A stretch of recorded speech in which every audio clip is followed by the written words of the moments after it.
God uses all kinds of men, doesn't He? He can use you, He can use me, He can use a guy like Samson. And that's who we're talking about today in our third installment in this Ascending to Greatness series, as we look at how God is using these judges of the Old Testament time period to advance God's plan on the planet. And these judges are some pretty wild and woolly guys.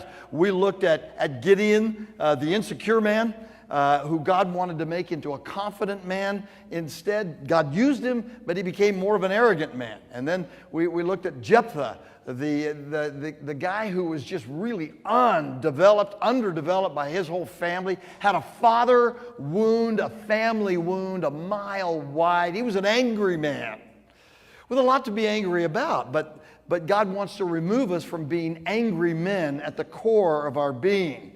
One of the Forge men texted me because we just finished the Jephthah on anger, and he said, you know, I am spring-loaded in the anger position almost all the time. I said, you need Jesus. And he said, I know. And I said, I do too. And so anger, we can all be angry, but the bottom line is anger ought not to be our motivation once we know that we are the deeply beloved, redeemed sons of the Most High God. And now today, we've been looking at Samson, and as we look at Samson, we see that God can even use him. And last week we saw in Judges 13 that God was beginning to use Samson and that he was a Nazirite. Let me put that on, a Nazirite. A Nazirite is really from the Old Testament. A Nazirite doesn't mean he was from the city of Nazareth. Nazareth is the city where, who was from? Jesus of Nazareth. He wasn't born in Nazareth, but he grew up there. It's in northern Israel. Nazir is the Hebrew word that probably means separated. It's not talking about the city of Nazareth, but a Nazirite was somebody who was separated to God. You could do this. It was set up in the book of Numbers, and you could do it for a short period of time, or some were called to be Nazirites from birth for their whole life. A Nazirite had three basic qualifications, right? Number one, they couldn't drink anything from the fruit of the vine. No alcohol, and it was either for the time period or for the whole life, depending on the call or the vow. They also had to let their hair grow, if they could. Their hair grew, and they can't cut it. And then the other thing was that they couldn't touch anything having to do with the dead, a dead carcass. They couldn't do any of that. And so Samson really was a Nazirite from birth, before birth, and his mom was told, do not drink any wine, don't do any of that stuff, because your son's to be a Nazirite, set apart for God, for his whole life. Who are other Nazirites in the Bible? Well, the ones we know about, Samuel was a Nazirite, and in the New Testament there was a Nazirite who you might not think was a Nazirite. His name was not Paul, not Joseph. Nice try. One more. 3 strikes, you're out. John the Baptist. There we go. John the Baptist.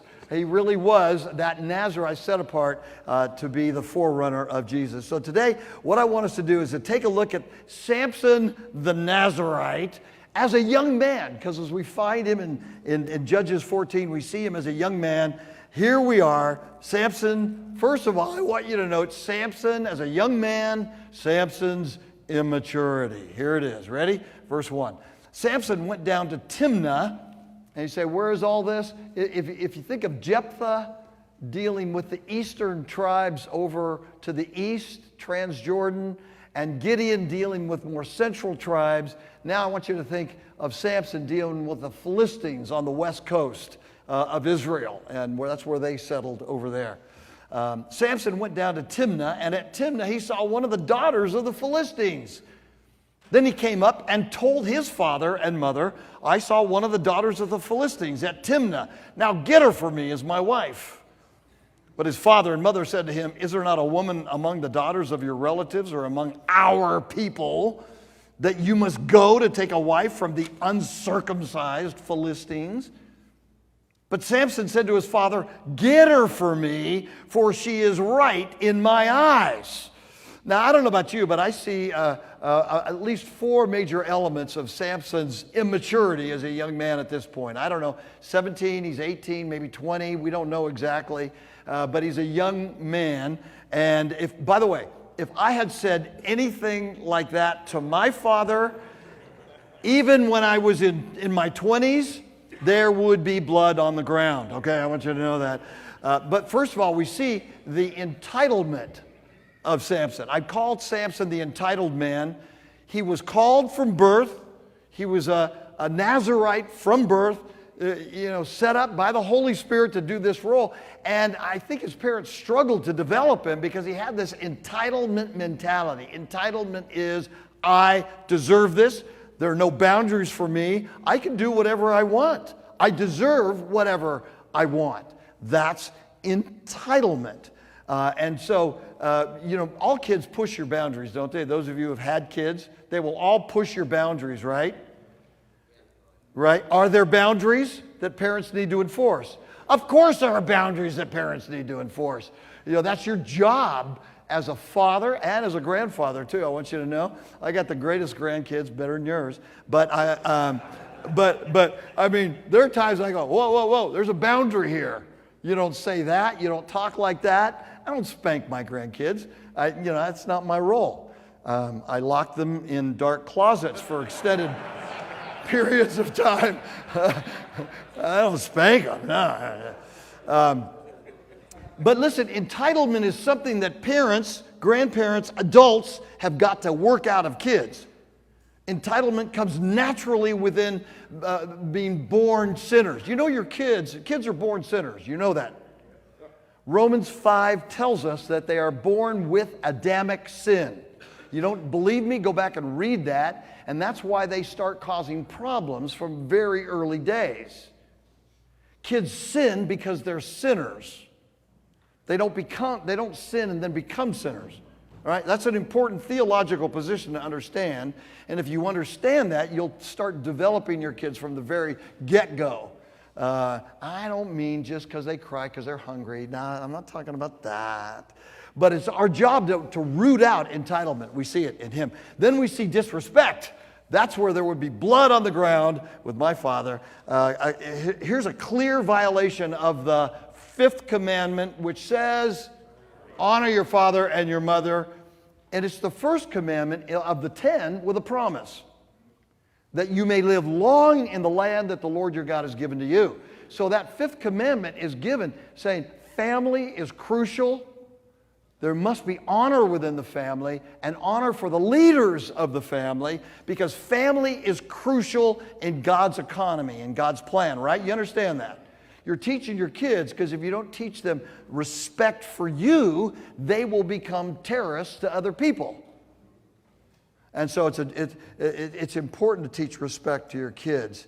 By the way, men, if you manage to get to adulthood and you're a disrespectful guy, somehow your parents didn't train you on that, and you are a disrespectful man, then you still have to grow, right? You got to get that under control. You say, well, I'm into truth.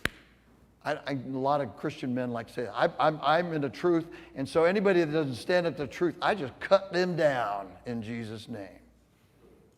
But the Bible says we're to speak the truth in love, right? We are to be truth, men about truth, but how we communicate that truth is very, very important. Catch this, guys.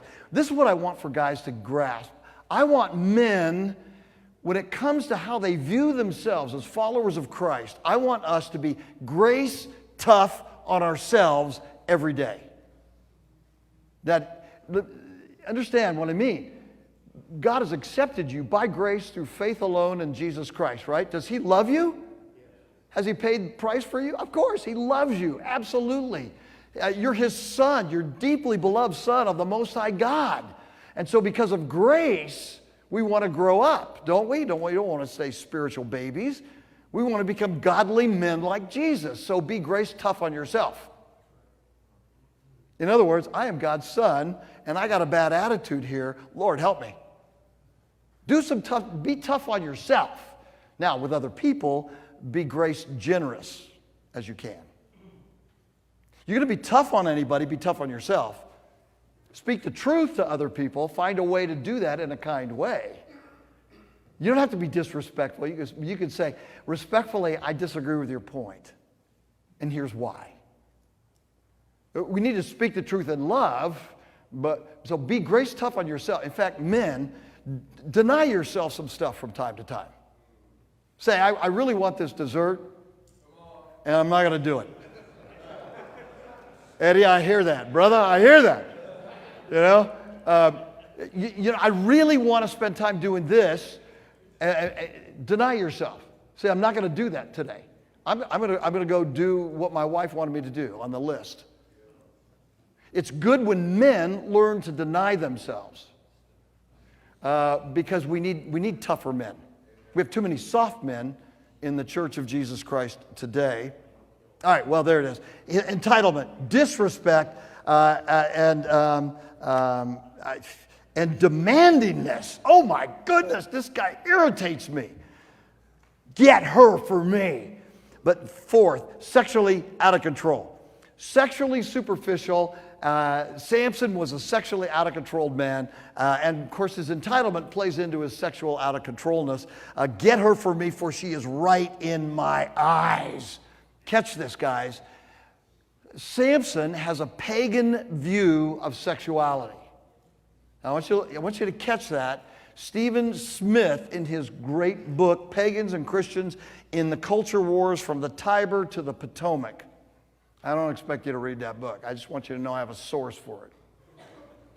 Makes the point that culturally we are not progressing, okay, there was a Christian era, there was the pagan era, now there's the Christian era, and now we're in a secular era. No, what he says, and I agree with him, is that there was a pagan era, there's a Christian era, and now we are reverting to paganism in the world. And why I say this is true is because I believe that even the book of Revelation and the eschatological literature in the Bible, Ezekiel, Daniel, show that there are cycles in history. And we're returning to a pagan view of just about everything in America. Paganism essentially has this mentality. All of life is right here on the planet right now. Right here, right now, this is all there is. They may have pagan gods and deities, but it's all right here and right now. And catch this, all paganism has incredibly warped sexuality. In the history of mankind, early Genesis down through the present, all paganism is here. This is all there is, so you got to get it all. And it all has incredibly warped sexuality. So that when the Israelites came into Canaan, what did they find? Incredibly warped sexuality. Sex with anything that moved. So that in the Old Testament, God says, you can't have sex with animals. Why did God tell the Israelites that? Because people were having sex with animals. That's why. That's paganism. Sex with anything that moves, whatever gender, doesn't matter. So when Christianity got started in the first century, what did they find? They found sexuality in the Roman Empire that comes from paganism of any and every kind. Samson has the pagan view of sexuality. What are we seeing in America today? The pagan view of sexuality, because this is all there is. There's no God. There's no sacred and secular. It's all right here. Get it all with anybody, at any time. Change your gender. Do whatever. It's important for us to understand that Samson has essentially the Philistine view of sexuality and not the Jewish or Israelite view of sexuality. Now, all right, having said that, he wants to marry a Philistine. Now, having said that, there is a remnant of his Israelite Old Testament law teaching. What is it? He knows he's trying to find a wife. He's trying to find a wife. Why? Because the remnant is this, from Jewish teaching, from Israelite teaching, from the law of the Bible, the Old Testament, sex is confined to marriage. So you got to have a wife. And so, to Samson's credit, at least he's trying to find a wife, right? Guys, fathers, grandfathers, this is stuff for us to keep in mind as we think about this. A young man ought to be trying to find his wife. Young men, you ought to be trying to find a wife. You ought to be on the prowl, not for another sexual encounter, but you ought to be on the prowl for a godly wife, right? That's what we should be doing as Christian young men. So you older men, tell your sons, tell your grandsons as they get there that the goal is not how can I go out and have a date so I can have a conquest. That's not Christian at all. What's Christian is to go out and find your wife so that you can have sex in the proper context and raise a family in the proper context, right? That's what the Bible teaches against paganism. Against paganism. And why this is so important. Now, young men, real quick, find a godly woman. That's what you're looking for. And but can we talk? How many young Christian women, even Christian women that are going to church, are really godly Christian women? I mean, how many godly young men are there? When we're young, we're not particularly godly, right? We're very influenced by our culture. I look back when my 20s, it was like, I went to a Bible college. I was a Christian young man. But you would not believe the stuff that was going through my mind at college. I was on the prowl if I could be. But God got my heart, and he said, you got to be on the prowl for a wife. So a date, young men, a date is an opportunity for great interviewing, isn't it? It's not just to have fun, it's for great interviewing. It's for great, is she really following Jesus? Does she read her Bible? Is she really somebody that wants to become a godly woman? Does she want to have a family? Is she following the culture? Is she following Christ? What is she? So young men, that's my advice to you.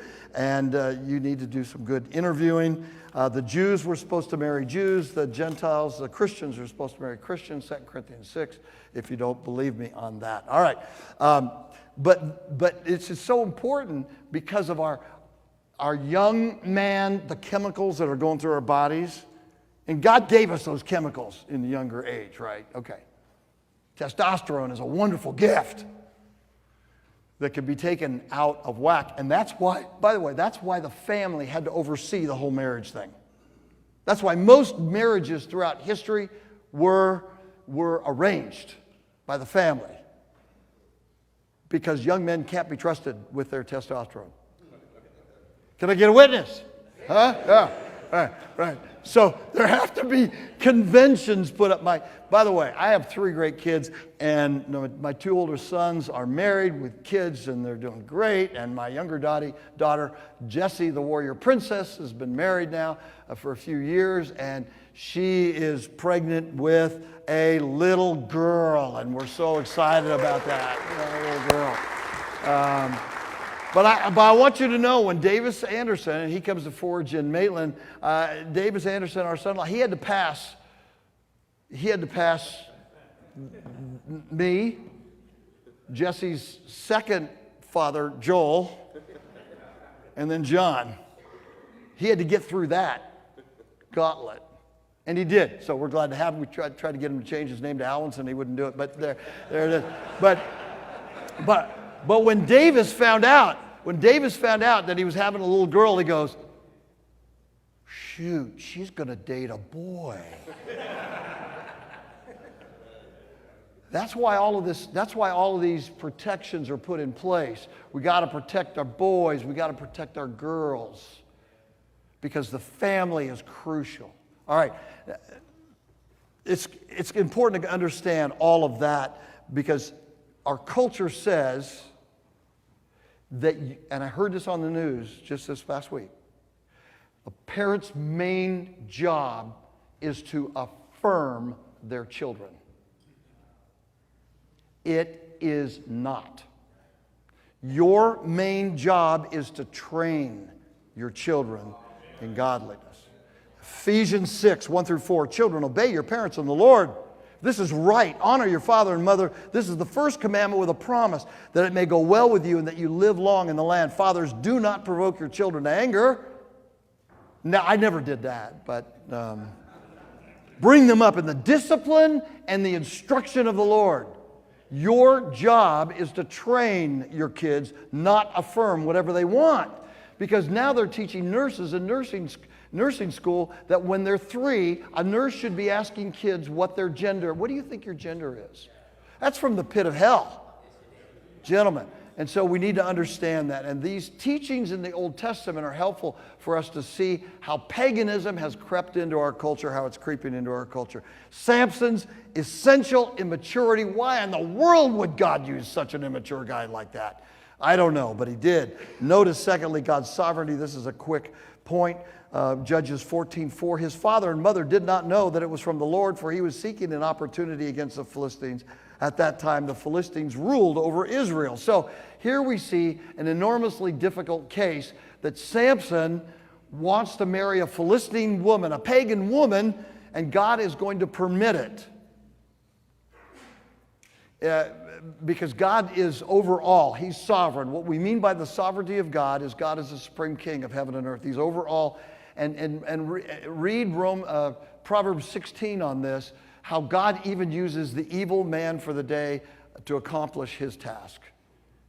So, you know, we look around, we see so much evil in American culture today, and we can get upset. Don't be upset. God's in charge. And so he even uses Samson's parents. I used to be critical of the Manoah family. Man, you let Samson become this kind of a dude? I think he was a strong-willed child. I think he was an exceptionally strong-willed child, difficult to develop. And so notice thirdly today, Samson's wedding plans. You didn't know he was a wedding planner, did you? Here we go. Verse 5. Then Samson went down. We're going to go through a lot of this fast because I know you didn't have time to read this, and it's just great. This is movie stuff, movie quality stuff. Then Samson went down with his father and mother to Timnah, and they came to the vineyards of Timnah, and behold, a young lion came toward him, roaring. Then the Spirit of the Lord rushed upon him, and although he had nothing in his hand, he tore the lion in pieces, and one tears a young goat. Yes! I love this. Blood everywhere. But he did not tell his father or mother what he had done. The narrative here is a little disjointed. I think Samson, as crazy as he was either way ahead of them or way behind them. Okay, we're going down to Timnah. You're coming with me. You guys are slow and old. You go first and I'll catch up with you. But they were separated somehow and when the lion incident happened. Then he went down and talked with a woman. Then he went down back to Timnah. There she was, second time. She was right in his eyes. He's not interviewing, he's just looking. After some days, he returned to take her. And he turned aside to see the carcass of the lion. And behold, there was a swarm of bees in the body of the lion and honey. He scraped it and went into his hands and went on eating as he went. Violation, number 1, of his Nazirite vow as he deals with the dead body. And he came to his father and mother and gave them some, and they ate. But he did not tell them that he'd scraped the honey from the carcass of the lion. I mean, would they believe him? Who knows? His father went down to the woman, and Samson prepared a feast there so the young men, which is what the young men used to do, a feast. The Hebrew word for feast here includes drinking. You know, I mean, do you think Samson's going to get together with a bunch of pagan friends and not have any alcohol? No. Second violation of his Nazirite vow. As soon as the people saw him, they brought 30 companions to be with him. You got to have a wedding party. And Samson said to them, let me tell you a riddle to you. If you can tell me what it is within 7 days of the feast and find it out, then I'll give you 30 linen garments and 30 changes of clothes. But this is not a big deal for us. You've got 30 changes of clothes in your closet. But back then, guys had maybe 1 or 2. So, but if you cannot tell me what it is, then you shall give me 30 linen garments and 30 changes of clothes. And they said to him, put your riddle that we may hear it. And they took the challenge. Here's what he said. Out of the eater came something sweet. Out of the strong Out of the eater came something to eat. Out of the strong came something sweet. For 3 days, they couldn't figure it out. Who could? On the 4th day, they said to Samson's wife, entice your husband to tell us what the riddle is, lest we burn you and your father's house with fire. These were nice guys, these pagan Philistines. Have you invited us here to impoverish us? And 30, can you imagine if these guys had to each produce a designer set of clothes for Samson? And Samson's wife wept over him and said, you only hate me. You do not love me. You put a riddle to my people, and you have not told me what it is. And he said to her, behold, I haven't even told my father and mother. What should I tell you? He was a really sensitive guy, really understanding. She wept before him. The 7 days their feast lasted. 7 days of the wedding feast, man. He's making his wife cry. This guy has got true emotional sense. But she pressed him so hard. Have you ever been manipulated like that, guys? By a woman? Okay, all right. Then she told the riddle to her people, and the men of the city said to him on the 7th day before the sun went down, what is sweeter than honey? What is stronger than a lion? And he said to them, if you had not plowed with my heifer, you would not have found out my riddle. I love that guy.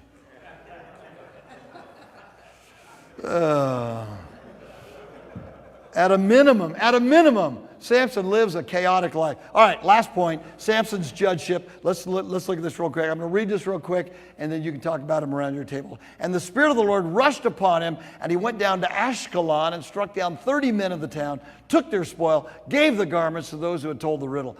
In hot anger, he went back to his father's house, and Samson's wife was given to his companion, who had been his best man. First marriage down the tubes. After some days, at the time of the wheat harvest, Samson went to visit his wife. I'm going to go back to my wife. Yeah, he brings her a goat. I will go into her chamber. He's not thinking about sex, but her father would not allow him to go in. And her father said, I really thought you utterly hated her, so I gave her to your companion.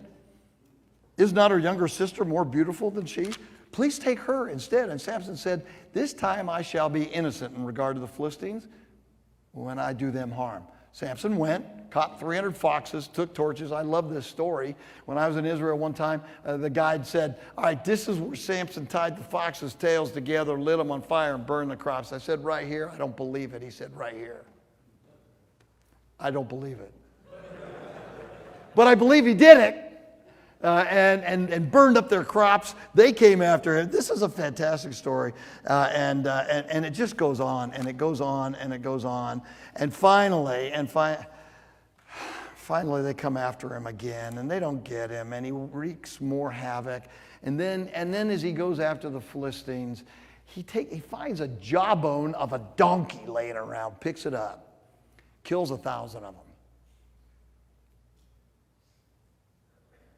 Is that cool? I've never killed any human being. I've killed pigs. Last pig I shot, the blood was everywhere. I shot it right in the throat. It was kind of like, gosh, I didn't mean to shoot you there. But he bled out. Can't do a do-over. Can you imagine the blood that was everywhere? 1,000 men. But the summary verse is found in verse 20. And he judged Israel in the days of the Philistines 20 years. Legacy. Read the rest of the story because it's fascinating. And next week we're going to do the last chapter on his life. It doesn't end well. But remember, at Forge we talk about identity in Christ. That we are the deeply beloved, redeemed sons of the Most High God. That's who we are. Purpose is why are we here. We're leaders, worker providers, and warrior ambassadors. Character is how do you live? We live the character of Christ.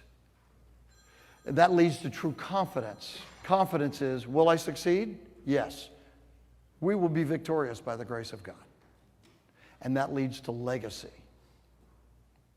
What is Samson's legacy? What does he leave behind after 20 years?